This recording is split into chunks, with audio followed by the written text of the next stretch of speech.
Videonya acungkan senjata viral, orang ini akhirnya ampun-ampunan di depan TNI, ditulis dari berbagai sumber. Sebelum kita lanjut, jangan lupa subscribe dan nyalakan loncengnya agar Anda menjadi yang pertama mendapatkan informasi dari jurnal terupdate.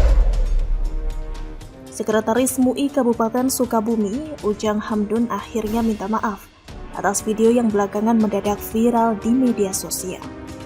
Dalam video pendek berdurasi 48 detik, Ujang Hamdun bersama dua rekannya nampak memegang senjata, sementara satu rekan lainnya memegang Iqra. Dalam kesempatan tersebut, Ujang Hamdun memperlihatkan kitab Iqra serta memberikan keterangan jika senapan yang dipergunakan dalam video tersebut merupakan jenis senapan angin bukan senjata api. Lebih jauh, Ujang Hamdun memastikan jika video yang dibuat bukan untuk konsumsi publik, bahkan di-share di medsos. Untuk selanjutnya, senapan angin yang ada di dalam video diserahkan kepada aparat TNI dan kepolisian.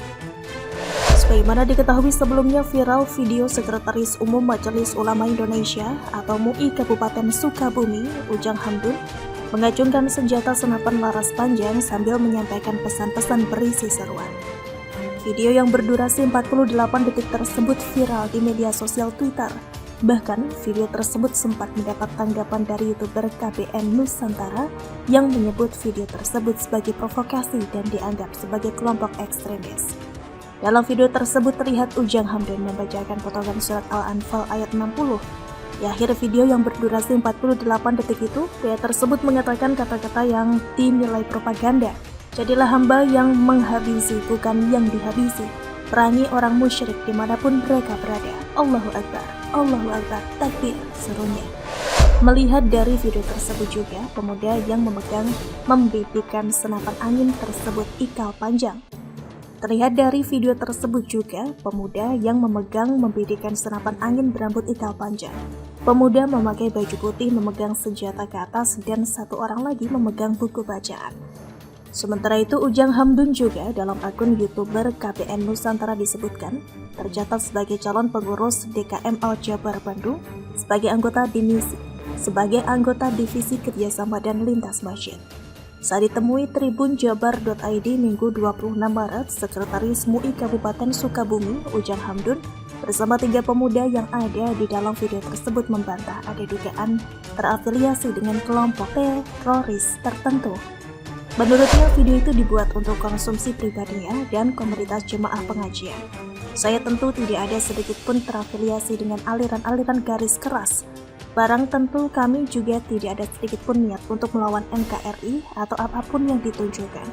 Tujuan konsumsi pribadi artinya untuk internal teman-teman pengajian dan tidak ada tujuan disebarluaskan, ungkapnya.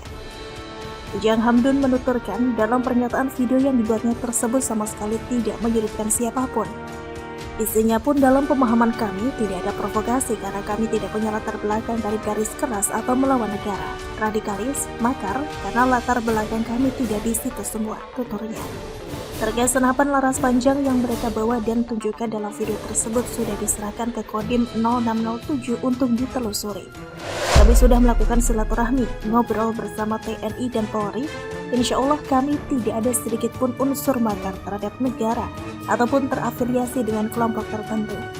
Senapan sudah diserahkan ke pihak Kodim 0607. Untuk bahan pertimbangan mereka, pandangan saya itu senapan angin dan rutinitas kami berburu, ungkapnya. Jika dirinya dikaitkan dengan kelompok ekstremis, Ujang Hamdun pun menegaskan bahwa dia dan rekan-rekannya merupakan satu NKRI. Bahkan dirinya pun mengakui dia menjadi salah satu pembina pondok pesantren deradikalisasi narapidana teroris. Saya bersama rekan-rekan saya, ini ada Kang Anton, Kang Rozak, dan David, bahwa pertama saya sampaikan dulu secara tegas, saya NKRI dan kegiatan saya bagaimana membina narapidana dan napiter. Kemarin baru deklarasi setia kepada NKRI, ikrar kembali setia kepada negara, tegasnya. Bagaimana menurut Anda? Anies dirujak karena kelakuannya sendiri, ditulis oleh Ruskandi Anggawirya di siwar.com. Sebelum kita lanjut, jangan lupa subscribe dan nyalakan loncengnya agar Anda menjadi yang pertama mendapatkan informasi dari jurnal terupdate. alih-alih terlihat sebagai pemimpin karismatik seperti presiden yang sudah teruji kualitasnya. Anies Baswedan lebih terkesan sebagai badut politik yang terobsesi dengan kekuasaan. Bahkan dengan konsekuensi dirinya dibully netizen sekalipun, dia mampu menghadapi tanpa ragu sekejap pun. Taubahnya jadi bahan baku rujak, Anies dikecam sedemikian rupa tokoh-tokoh sosial dan agama nasional. Pimpinan Yayasan Al-Fahriyah Tangerang, Habib Jindan bin Novel bin Salim bin Jindan memberikan pernyataan tegas terkait dengan Pilpres 2024. Pernyataan tersebut viral seiring dengan isu kampanye politik yang dilakukan dalam sebuah masjid oleh Anies Baswedan. Dalam pernyataan tersebut dirinya mengatakan bahwa sejumlah elit politik tidak boleh menggunakan masjid sebagai sarana dari kampanye politik. Menurutnya hal tersebut malah akan menjadi citra buruk untuk masjid yang menjadi tempat ibadah umat Islam. Cucu Nabi tersebut bahkan sampai berani mendoakan mereka yang tidak mendengarkannya untuk kalah dalam pemilu 2024. Orang dulu begitu tahu waktu, masjid mereka suci dari berita-berita duniawi, tidak ada urusan dunia. Tutur Habib Jindan dilansir dari salah satu video tausiahnya yang diunggah ulang Husin Shihab di akun Twitternya Sabtu 18 Maret. Ada orang dagang bilang, semoga dagangan ente bangkrut, tidak laku-laku. Disuruh sumpahin begitu sama Nabi. Bilang kalau ada orang yang ngomongin barang hilang di masjid, semoga barang tersebut tidak ketemu. Nabi emang tukang nyumpahin orang? Tidak, itu tidak nyumpahin, tapi mendoakan. Sambungnya. Yang mengatakan kalau seandainya gara-gara harta lalu menodai kemuliaan masjid, maka harta itu membawa sial bagi pemiliknya. Mudah-mudahan itu dagangan tidak laku, soalnya bawa sial. Gara-gara barang yang hilang, ente menodai kehormatan masjid. Berarti itu barang yang hilang bawa sial. Mudah-mudahan tidak balik, ujarnya.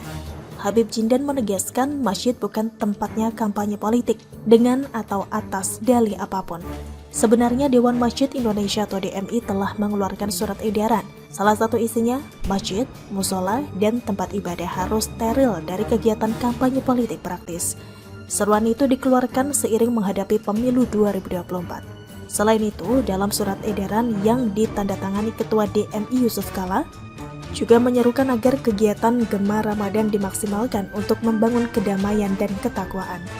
Semua masjid, musola, surau, atau sejenisnya supaya disterilkan dari tarik-menarik kepentingan politik dan politik kepentingan yang berpotensi memecah belah persatuan dan kesatuan umat serta bangsa. Bunyi surat edaran DMI.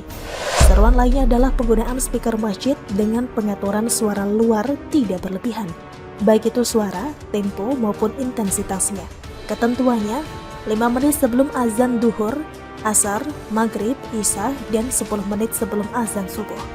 Ketentuan itu merujuk pada surat edaran Menak nomor 5 tahun 2022 yang telah disepakati bersama antara DMI dan Majelis Ulama Indonesia atau MUI. Bagaimana menurut Anda?